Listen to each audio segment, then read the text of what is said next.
Welcome back, everyone, to the 6 Yard Box podcast, the podcast of the Juventus Official Fan Club Toronto. This is episode 9, brought to you by Creative Solutions. That's KRE8IV for all your web design, branding, and digital needs. That's KRE8IV.ca. My name is Joe Chiraco, and I am joined here by my co-hosts John Groh and James Martino.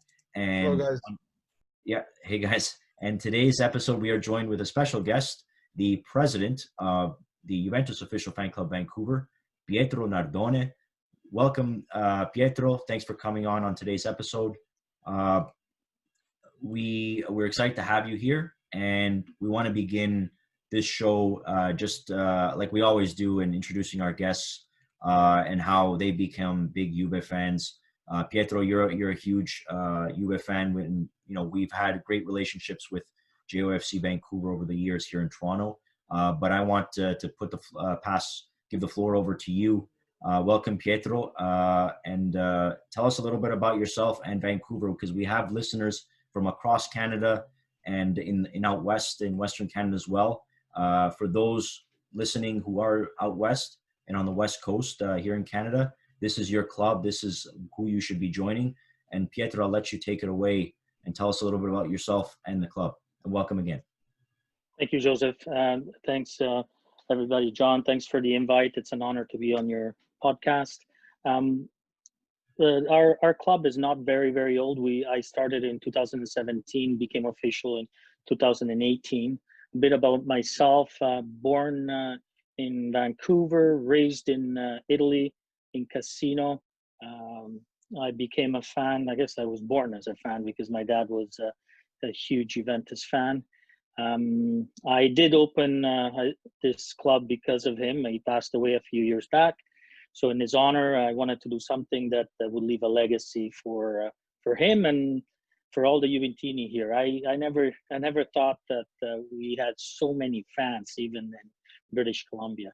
I thought it was going to be just a small get-together for a few friends, but we grew as many as 200 members. We're not as many right now. With the pandemic, we lost a few members, and it's been harder and harder to have people to help us out. But we can't complain. Juventus Vancouver is growing. We're doing, even with the pandemic, we're lucky that we were able to host a few games. We hosted the last game was the Barcelona game. We had 30 people through, which was nice. We hosted it at the Tap House in Coquitlam, just outside of Vancouver. What else can I say about the club?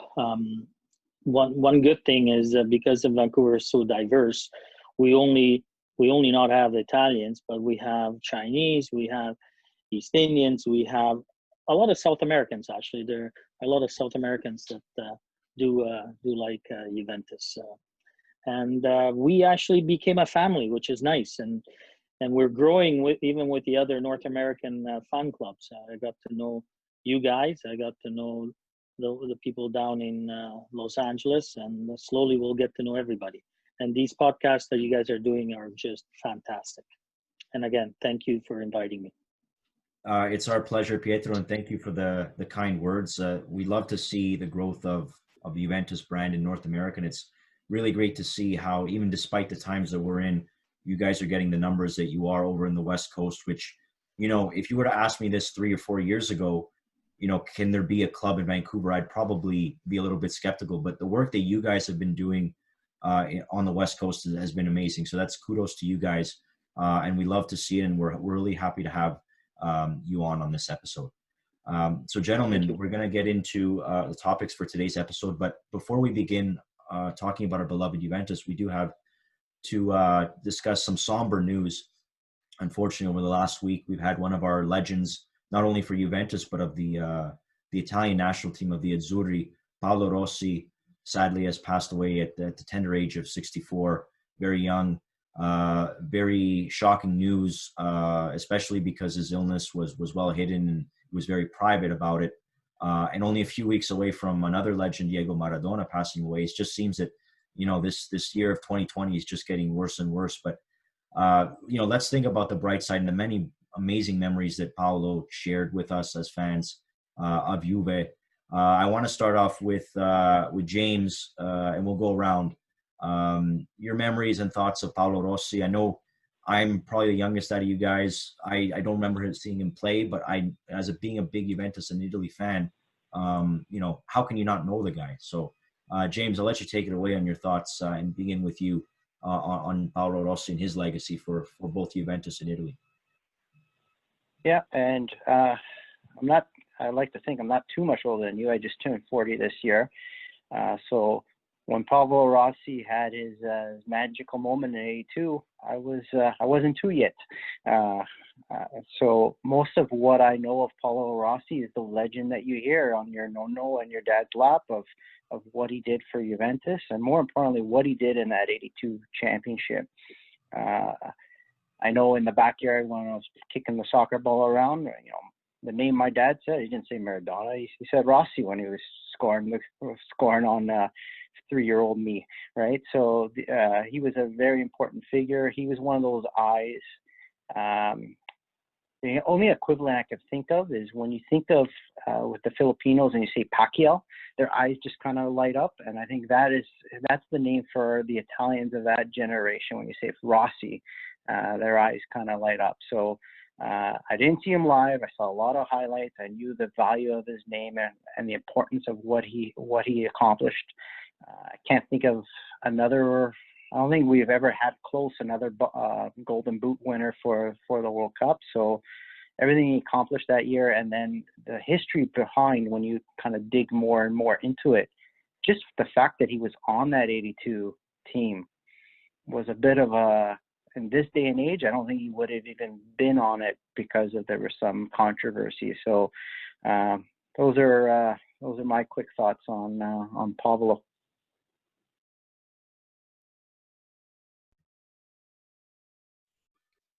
Sorry, John. I'll start off with you. I'll go to you next. Your thoughts on Paolo Rossi, the legend.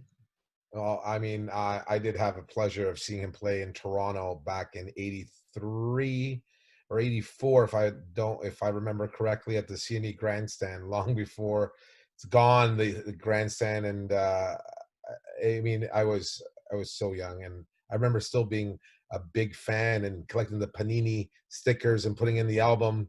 And I remember, you'd have 2, 3, or 4 doubles, and I remember, I had cousins who wanted them. You wouldn't pull one away from me, of Cabrini, Shirea, Tacconi, Zoff, whatever. They were still stacked. I'd give away whatever else. Whoever else was on there, they'd be gone. And I remember when my dad first bought the tickets to go see the game, it was just him and my mom and my aunt and my uncle.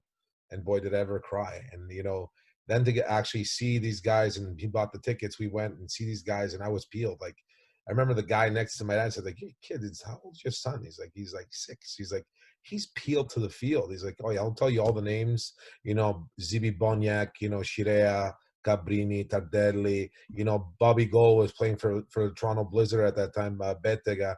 So, I mean, fond memories. I think one of the things that really, I guess, actually, even thinking about right now makes my skin kind of tingle was the conversation, the fact that these guys, the '82 team, actually had a WhatsApp group, and they would comment all the time. They had a very, very tight knit, which really just, '82, you're talking quite a bit of time ago. You're almost 40 years out, and everyone, who talked about Rossi was not just the fact that what kind of a sportsman he was on the field and his ability, is his act of as a person off the pitch. Everyone, I mean, it was quite somber, quite disappointing. A lot of these players, I saw Tardelli a little bit choked up, and guys like Bruno Conti were absolutely devastated by the news, and you can see the visible despair and this, just sadness in their face during the funeral procession and the ceremony. And for me, I think it just, really catapulted the love for the game. I think that, growing up in a household where it was split between Inter and Juve fans made for an interesting time on Sundays, let me tell you. I think, but the just seeing that team that was not supposed to go beyond Brazil, and that magic of that game, and the just the this taking this new demographic of people coming in, immigrating into a new country, and having them create something that they did, especially in Toronto and St. Clair, and knowing that Rossi was a primary figure. And I want to know, I want to know the stats of how many moms and dads named their kid Paolo after the '82 World Cup. I mean, I would think it would be quite a few. Is staggering. I think that really, for me, is as a really kind and gentle individual who was very soft spoken, not of many words, but actually carried himself so proud on and off the pitch. And I think that example of himself, especially, I think, when James touched upon about the controversy about the scandal around him prior to that World Cup, and coming in and really winning the hearts of Italians. And if you talk about seizing the moment, boy, did he ever seize the moment. And he sees it against some pretty tough characters as well. Tough players: Socrates, Zico, Falcao. We're talking about legends of absolutely demigods when it comes to Brazilian soccer. And he took them on and he beat them.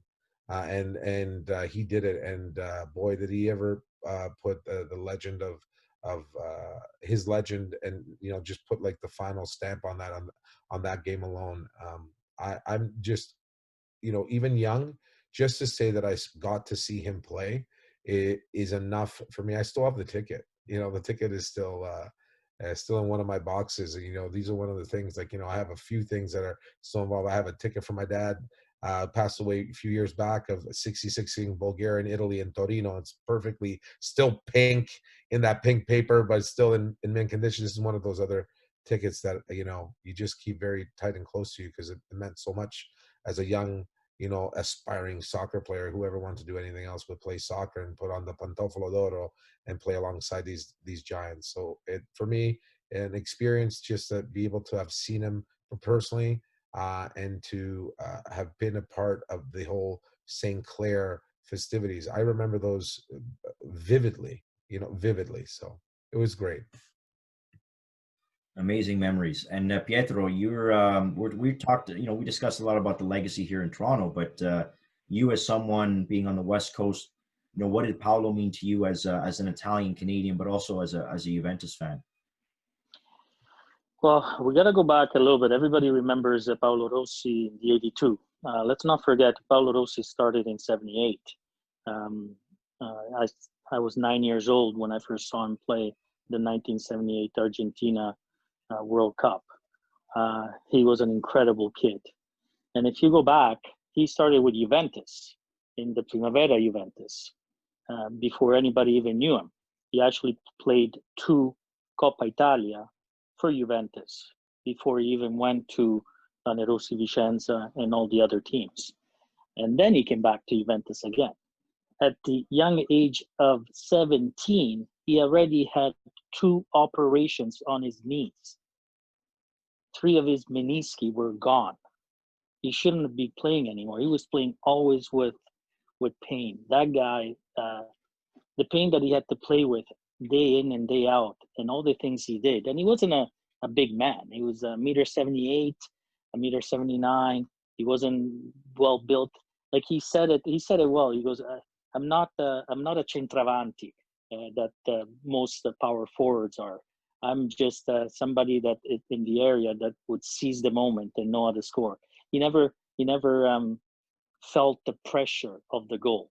He was never scared. So he won against all odds. 78. Then shortly thereafter, he was supposed to play in the Euro Cup, but the ban came in 1980 for something that he didn't do, just because he didn't report it. They made an example out of him. Again, it showed the man. And like Joe was saying, in 1982, it was a group, a close-knit group. Yes, they did have a WhatsApp group. They spoke daily, everybody from the 1982 World Cup. Everybody believed in him. I was in Italy in 1982. I came to Canada for the second time in August 1982. But the World Cup, I saw it in Italy. And I got to be honest, they all wanted him out. The first 3 games, they were all sick of it. All of them, except one person, Enzo Berzot. Enzo Berzot believed in him. He says he's gonna come out of this. He's gonna come out of this. He had his first good game against Argentina. He didn't score, but he had his first good game there. And then the 3 goals against Brazil. And funny thing, when at the end of the World Cup, he went back to Juventus because he had played in 1982 only 3 games and scored 3 goals. He was not the star. Can you imagine a guy that won the Golden Boot and Golden Ball? He was not the star. He let everybody else take the credit. He was just one of the other guys. There was an article, if you guys have a chance to read, Liam Brady wrote on him. And Liam Brady himself, they only played together 3 games. They were together for a whole year. But he goes, he was such a simple man, such a, and I know everybody, we all talk good about people that died, but this guy here was truly a true champion, a champion of the people of Italy. Like Paolo Rossi is such a common name. So he was the champions of the common people. In the 80s, Italy went through a rough time with the Brigate Rosse. It was not a fun time living in Italy, man. I lived there. People were getting kidnapped. And he brought back so much joy to the Italians in Italy, especially the ones that were suffering. So yeah, he is the people's man. He is. He is a true champion. Truer words I don't think can be spoken on him. And just my brief thoughts here to sum up a basic summary of what you guys have all said. But I mean, let's just read his accomplishments here. 2 Scudetti at Europe UEFA Super Cup, 1 Coppa Italia, the Cup Winners' Cup, 1982 World Cup winner, 1982 Ballon d'Or, 1982 World Cup, both Golden Boot and Golden Ball. You can't really have that better of a career, really, on both club and international level. And I think as an Italian Canadian, I think the influence, he was a big figure in Italy, but almost as big or even bigger here in Canada as well, because, as we know, the Italian community huge in Canada from coast to coast. However, something that's not really mentioned now, and, systemic racism is something that's a hot button issue that has been in 2020, but, our community faced that. A lot of the stuff that's in the media now, we faced in silence, 40, 50 years ago. And it was the 1982 World Cup where, the big victory party on St. Clair, where there was 300,000 people, kind of finally brought a positive public image to the Italian community, to the Canadian society. And it was important, though that final, that World Cup, that magical summer really changed the face of the Italian community in Canada forever in a positive way. And a lot of it had to do with Paolo Rossi. He didn't know it at the time, but his legacy and his impact was on another level that really can't be quantified. And I think the fact that the 1982 World Cup in Canada was the first broadcast coast to coast on national television on CBC. So it wasn't just the men who used to spend their Sundays listening to transistor radios. And it was a World Cup for children and women, the first soccer they ever watched on television. It really brought everybody together, and that was a household name for everyone. And Paolo Rossi, honestly, not much more can be said about him. And honestly, what a guy for both Juventus, what a player, what a man on and off the pitch for both Italy and Juventus, and the competition against the world champion, 6 goals in 3 games in the knockout stages against the world champion Argentina with Maradona in the squad, the greatest Brazil team of all time on a hat trick in probably the greatest game of all time in football history, in the sports history, against the greatest Poland of all time that had some Lato up front and Boniek in midfield. a fantastic side, and then Germany, the European champions, who were littered with stars, and we quite frankly kicked their ass, all of them. It's amazing, and honestly, as an Italian, as a Juventus fan, it's just it was sad to see, but it's great that we're sharing these kinds of memories, and everybody has great fond things to say of him. And wherever you are, Paolo, rest in peace, and ciao Pablito, and thank you for everything. So on that note, we'll turn our attention to our current Juventus, the 2020. We've got a couple of topics to discuss. A lot of positive things coming in.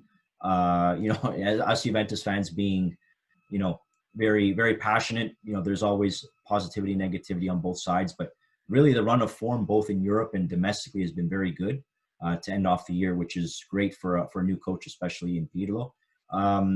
John, I'll start with you on this topic. We'll start with the Champions League first. We'll go a big win against Barcelona, the latest Ronaldo versus Messi. Some people think it's the last time. I don't think that's going to be the case. I think we will see one more matchup, but a huge 3-0 win to win the group. And we also had the draw this morning at the time of recording for the round of 16. We will be facing FC Porto from Portugal in February. So, John, I'll start with you. Your thoughts on the game against Barcelona, winning the group, and a look ahead to the round of 16.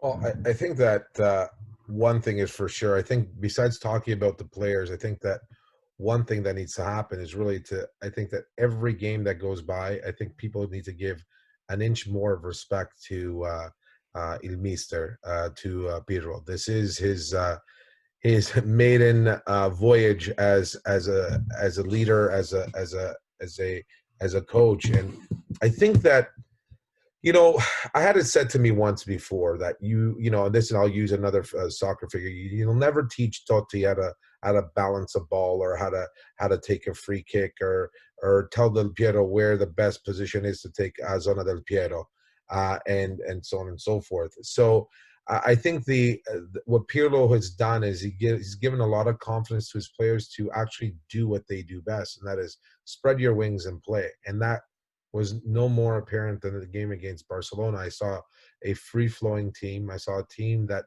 actually was enjoying their play and was connecting with the play. There was a lot of fluidity, a lot of, we talk about not understanding a system or what's happening, in the build-up, or say, okay, I know what they're getting to over here. Oh, it makes sense. And you're starting to see a formation actually come up with a formula. And that formula is more understanding. And we've gone through these many renaissance, new coaches, new team, new members of the team, new additions with key people in the right area. And I think, we missed a few. There's probably a couple other pieces we want to add. The game against Barcelona, although Barcelona, did not have the likes of Piqué in the back there at the center. It's still Barcelona with a Messi, still always dangerous and has a pedigree. And I found that we were very poised. And honestly, I had someone tell me, is like, why did, Bonucci had a very strong game that game. And I look who was between the pipes. Buffon brings a sense of just confidence. And I think, Joe, we talked about this too. McKennie scored a CL highlight reel goal, and then let Messi walk in. He opened his legs, and Messi saw him, and he popped the ball right between his legs, and Gigi made a great save. Gigi came out, and boy, did he rip him 2 new ones. He made him feel, the guy went from scoring probably one of the nicest goals we've seen in the last couple of years as fans in our team in the Champions League, to just getting torn to shreds by Gigi, saying, like, how do you let that guy walk in? And then he actually told you, open your legs. I'm going to kick it between there, and I'm going to, he took the shot on net. Gigi was great to understand. I think that the marshalling that he does in the back, it's just the confidence he gives others, just the comfort of knowing that this guy reads the game like no other. And this is why he's still the best goalie out there in terms of understanding the game. And I just hope he sticks with our organization for years to come, to pass on that same knowledge and intellect to other goaltenders. And I really think it did stem from that. And Pirlo came up with a very famous thing. Anybody who hasn't seen what Gigi has done before, then need no further explanation. You saw a legend in the pitch, and you saw a legendary game from him. And I'm going to tell everyone, it was Messi, the minute that whistle blew, who ran behind Gigi, tugged on his jersey saying, I get yours. How many people run to Messi instead of Messi running to people for their jerseys? So that was really telling. He ran to him and he tugged on that jersey, and he made sure that Gigi was going to give him his jersey. So chapeau to both.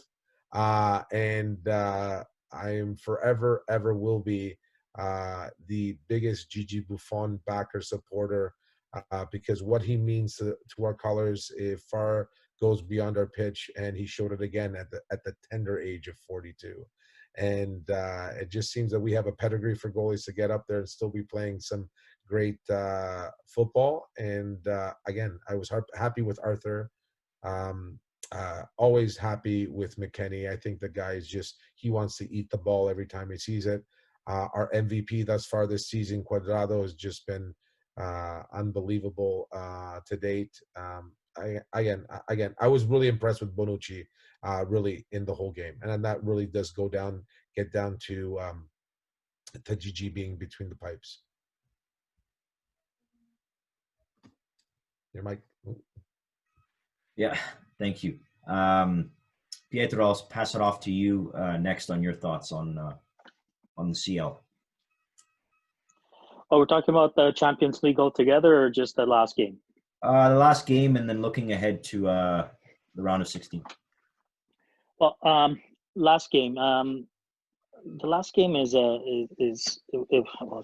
the best game that Juve has played since they've been coached by Pirlo, for sure. But we saw little signs here and there, the mistakes they made and so forth. Those were all coming together until we finally hit the right game with the right approach, the right lineup. We had the right lineup. I was surprised that Buffon was in. I got to be honest, but Buffon brings something that no other goalie can, and that's talking to the defense, talking to the rest of the team, and making sure they know what's going on around them at all times. And that's one thing that Szczesny doesn't have yet, or he has to learn, or he doesn't do enough. So I agree with John that that's something that Buffon does, and he is the best goalie ever. For me, him and Zoff are the best two goalies ever. Champions League. Let's not forget that the other game that we lost against Barcelona, it was by Morata got 3 goals disallowed. I mean, if VAR wasn't there, probably 2 of the 3 goals would have been allowed. So it's very important to not always look at the game for the result only, and that's the mistake that most fans do. Is they only look at the result. You got to look at the game, and the games are there are so many things that happen in a game that will dictate the result. The result is not just what the game is all about. Looking forward, I think we've learned from the last year's mistake against Lyon. I hope that we're not going to take Porto lightly, and we go there and just treat it like a Champions League game. And we have to win. We have to show them who is boss. Juventus has got to get back to when we had Nedved there. We had all the players, Del Piero, Vialli, where people were shaking in their shorts every time they played against us. And that's what I think Pirlo can bring to this team, especially in Champions League. That's my view. And we take it one game at a time. Let's not worry about after that. I mean, we're going to think about Porto, then after Porto, we'll think about the other. Let's not. With Lyon, I think we made a huge mistake by thinking that we were just going to beat them because they were a midfield team from France that's not even a league. Yeah, great points. James, your thoughts on the Champions League? Yeah, and just to touch on what you fine gentlemen said about Buffon, he does bring that leadership, that calming presence that's on that back line. And nothing against Bonucci.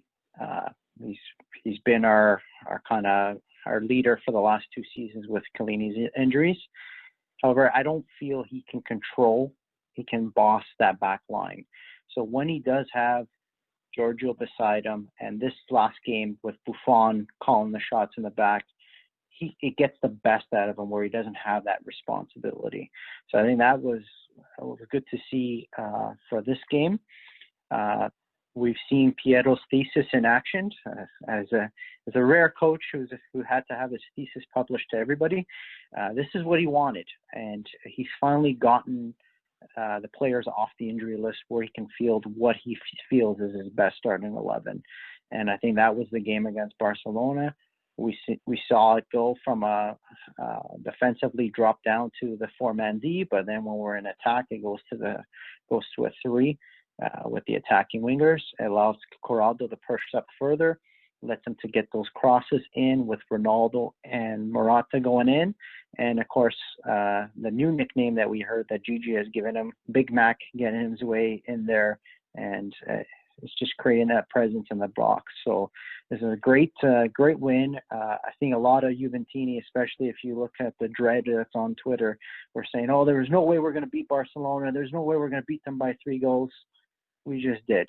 So now we got the top tier of the group, and we got a draw with a team that on paper, favorably, we should beat Porto. But again, as we saw from last year, Champions League at this level, there's no team that you can take lightly. We have to go in there with that dedication to beat them.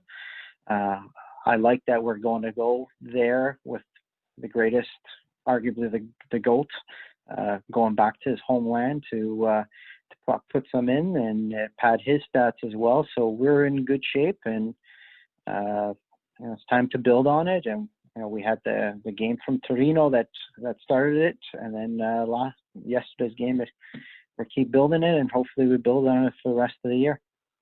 Yeah, that's a great segue into our next topic of Serie A. But just to conclude right now, we don't have the dates yet as of the time that we're recording this for the round of 16. However, we can expect to have the first and second legs starting by mid-February. So stay tuned for that. And on to Serie A. James, you mentioned that the last couple wins, Torino and which was a win that was a little bit abbiamo sofferto, as they say in the Italian press, but a win is a win. And again, a big win yesterday against Genoa with Paulo Dybala finally scoring his first league goal of the season.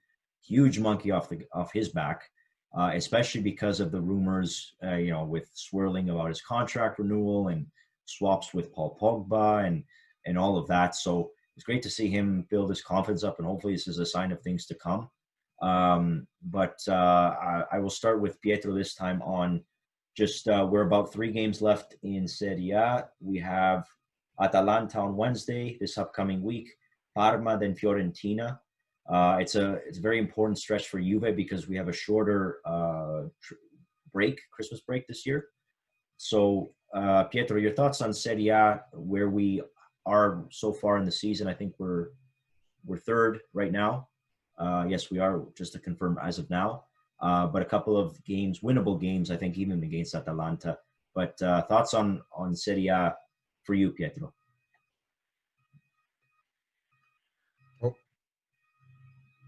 Oh. Pietro, your mic. There you go. There we go. There you go. I forgot about the mic. No worries. Thank you. Serie A, I think we are where we should be. We have lost. If you go back a couple of games, especially against Crotone, we left 2 points behind, I feel. So if you look at the 2 and against Lazio, tying it up at the 94th minute, there's 4 points right there. If you add those 4 points, we would be ahead of AC Milan. Everybody in Italy, 50% love Juve, 50% hate Juve, right? So they're all talking about how Juve is doing really bad this year in Serie A. If I'm not mistaken, we're 2 points behind right now. AC Milan is playing this wonderful season. They're playing so great and everything else, and yet we're still there. Nobody's going anywhere. If now Juve is starting to really catch up. I think against Atalanta, it's going to be tough because Atalanta plays a certain game that we suffer. Well, we suffered last year with Sarri. I don't think this year we will, even though Atalanta is having their own problems right now with Papu Gomez. I mean, he's out of the squad. He had a huge fight with the coach, so they're having their own internal problems. But the next three games, I worry about a little bit Atalanta, but Fiorentina. Fiorentina has always been a pain for us. But we should go to the Christmas break. I gotta admit, I think we should go to the Christmas break with 9 points. I don't think we'll drop any points. From now on, the team, the win against Barcelona is giving us confidence. The win against Genoa gave us even more confidence. That's what I think. Yeah, right on. John, I'll go to you. And actually, thank you, Pietro, for highlighting this. We do have the dates for the Champions League. It's going to be on Wednesday, February 17th is the first leg in Portugal. So right on cue. Luckily, there's been a lot of changes this year with scheduling for games, but that's a typical round of 16 for the Champions League. So, barring anything unforeseen, we're going to see that in mid-February. So thanks, Pietro. John, your thoughts on the Serie A?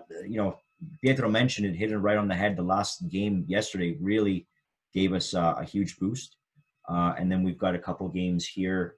Really curious to see how Atalanta is going to bounce back after their internal conflicts. So I'll give you the floor, John. The game, I agree with Pietro. They play a game, this high pressure game that we're not. It's not common in Italian soccer. So when you're thrown in, and they literally play a European style game. This is why I believe Gasperini has been so successful with Atalanta in the Champions League. Is this high pressure, and I'm gonna say it. He's almost Mourinho-like in terms of how he kind of sets up his line. Not afraid of pushing the envelope in order to get the result and really play his thing. I'm hoping for a very solid game. The guys who are going to make the difference, in my perspective, if they play, will be guys like McKennie, Kulusevski, and the reason being is the more we have possession, the better we are at slowing down their play. And guys like Kulusevski are good at holding that ball, kind of shielding and slowing down. McKennie is like, I don't know. I mean, Kulusevski is the type of player that, if you see him, he's almost elegant. He's almost like ballerina-like in terms of how he plays. It almost puts you to sleep, really. I just, but he's that good at kind of just bringing back and laying off the ball and being elusive. So I'm hoping that he plays Morata, Ronaldo, and Kulusevski on Wednesday against Atalanta. And again, McKennie is going to be a big plus for us if he comes out and has that type of strong game. The guy wants to eat the ball. I mean, he's Vidal 2.0. He's got a lot of upside. He's not afraid to get involved in the play, and the guy carries around four sets of lungs. I mean, that's where I see the game being really won. High pressure on the wings, as we usually do. I like the way Chiesa's playing. I hope he gets the nod or at some degree during the game to come on. I think that really the five substitutes really helps us out. Like, you go against any other team, you think of Genoa. You go into the second half and you pull out one player and then another gem comes off. You pull one player, another ace comes on. It's like, where do you stop? Like, you can do 5 mid and really just get better depending on the play that you're getting, you're playing, or the rhythm of the game. So then in key positions, right? So you want to rest and pull up Bonucci, put in Demiral, and you play him alongside De Ligt. How much have you really lost? You pull off whomever on the midfield. You put off a Bernardeschi or whomever, or vice versa. You put on a Chiesa and you take off a Kulusevski and you put in a Bentancur. Like, do you understand? Like, that's where our strength is now, so that we can go through this game. And I use the term, especially me and my brother discussing it in the years past. Come March, la macchina ci serve benzina per la macchina. And when you have a car that has multiple fuel tanks to get you to that end stop, that's where you need it. When you have a Euro team playing in multiple competitions, you need that thing. I think that's what's going to be our X factor. And again, the key is, I think it was Joe, you said it about getting a healthy lineup. I think the longer we stay healthy, and I think key games are, then you bring in, come on, you think about it, you pull off Morata, you put in Dybala. I mean, how many people have that luxury? How many teams have that luxury? They don't. And hopefully Paolo, after last game against Genoa with beautiful goal, typical Paolo-like play, that he now starts getting into the play and the action. I thought it was a beautiful gesture between him and Pirlo after he scored the goal. I thought that resonated heavily amongst all Juventini, kind of give him the little bit of shut up. It's okay between coach and player. But I'm confident that if we play that game of saying, let's slow them down. Atalanta's quick, Atalanta's young, Atalanta's fast, and they have their game is set up. They know what they're doing. We just gotta be ourselves and really get the ball to two very informed forwards. Morata and Ronaldo are Euro duo. They are absolutely on fire, both of them. We have to obviously exploit that and throw them the ball early. Get that early shot on net on Atalanta. Make them understand that we're present. And I agree with you. I agree with Pietro. I think we should be going into the break, Christmas with 9 points. None of this BS of tying or even thinking about. And I think imposing our style of play. Juventus, we're coming at you. If you think it's over 2 points, 3 points, I mean, it's the same song and dance every year. Everyone's won the Scudetto before Christmas, and come time for April, the Easter Bunny ain't bringing them empty eggs. They're not bringing them a Scudetto with any type of championship in it. So I'm confident in the team. I'm confident in Pirlo getting better as a coach. I think he's got the right elder statesman around him to help him out. I think having a trio like Bonucci, Buffon, Chiellini, even guys like Pinsoglio, and you look at a guy like even De Ligt. This guy, how old is he? 21?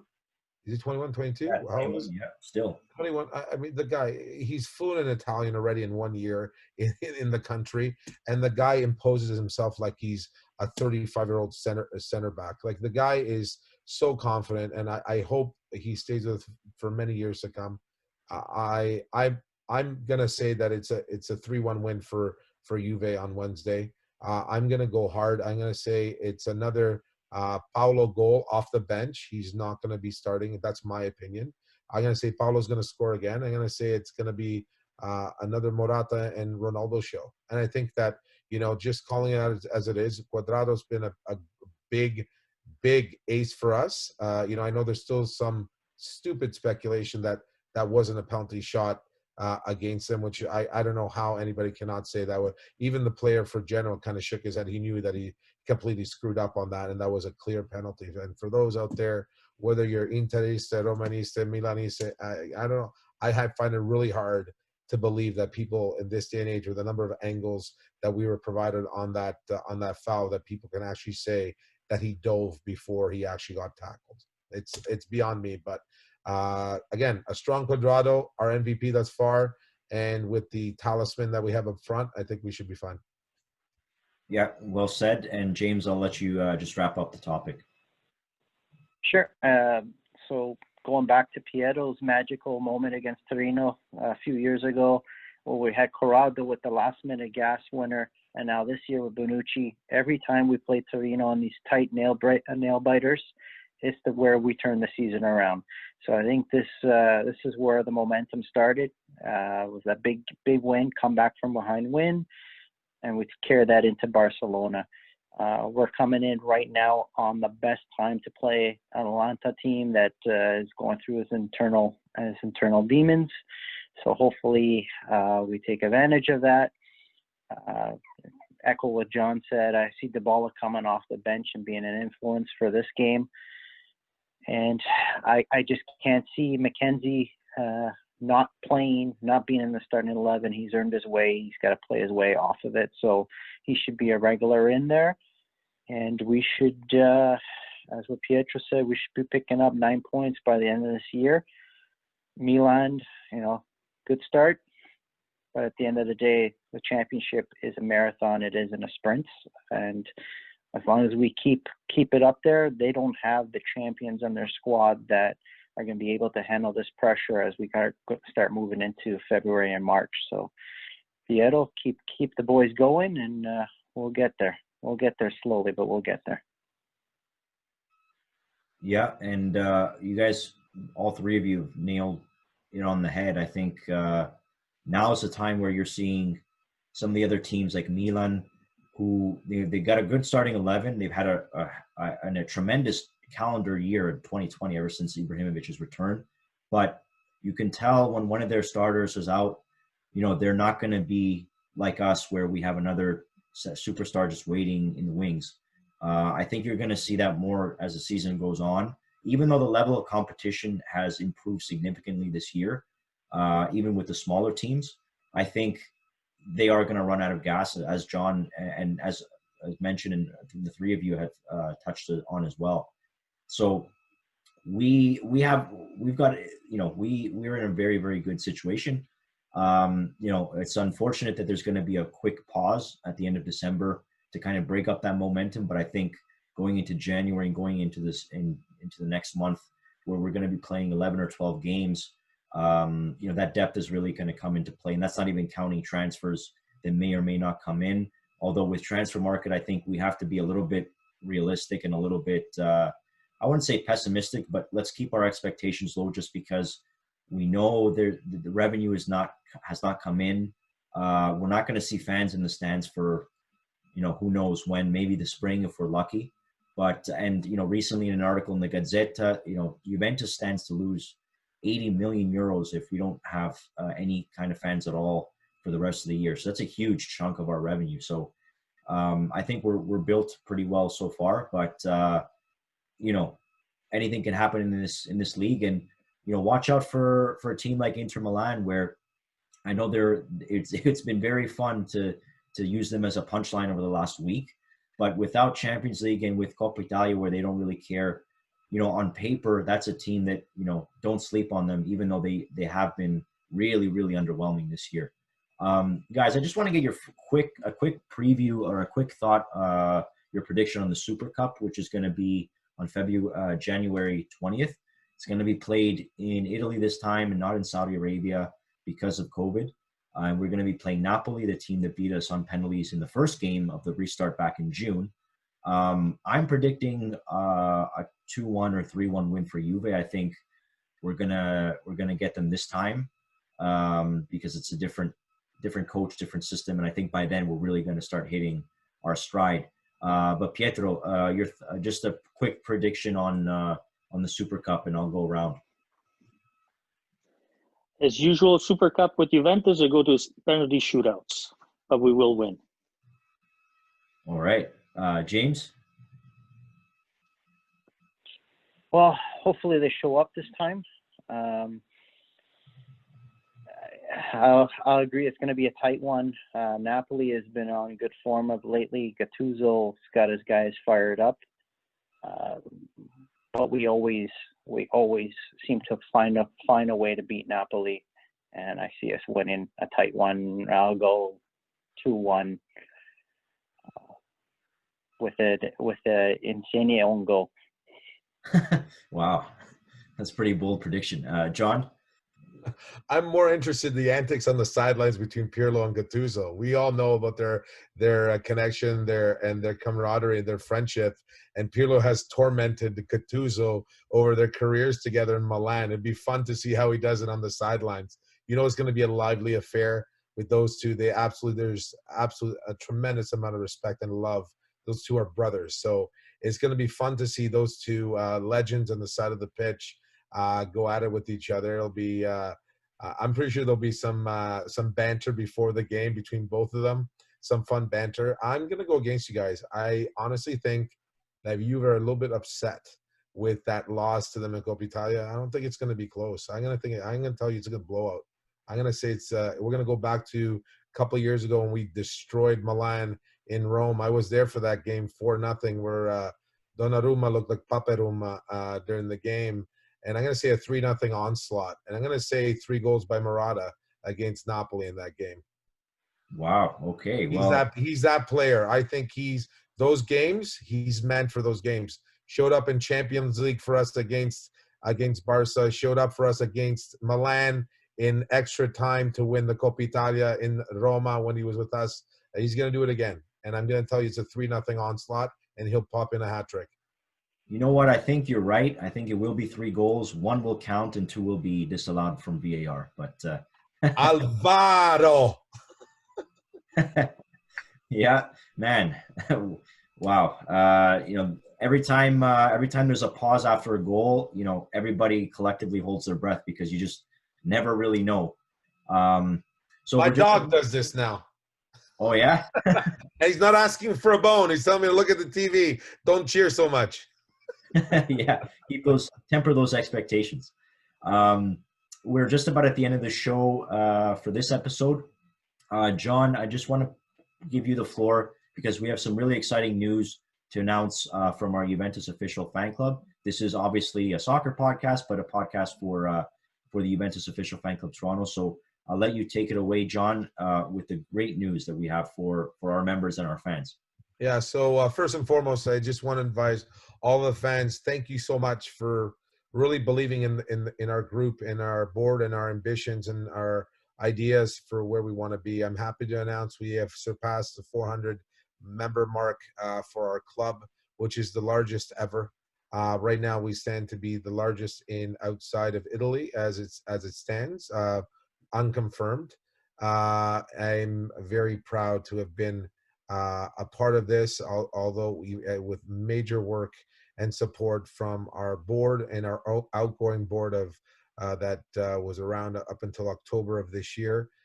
Kudos to everyone who put in. I can honestly say that the gentleman hosting this platform, Joe Chiraco, was a huge reason why back in March, April, when we started our campaign as to what we needed to do. I can honestly, in that segue, I can say that this past Friday night, under COVID social distancing measures, we had the executive board present for a small dinner where we awarded our 2 awards, yearly awards, to 2 deserving members. One recognizing the past, and the other, obviously, our future. Our own Vice President, Joseph Chiraco, was honored with the President's Award for his dedication and leadership and his commitment to our club, our brand, whether it be local or worldwide. I want to thank Joe for his ongoing commitment and dedication to the club. It's honestly amazing. It makes life a whole lot easier when you're trying to do things. And some guys finishing your sentences and knows exactly where you're going for your next step. So thank you, Joe, and congratulations again on the well-deserved award and nomination for the President's Award. Thank you.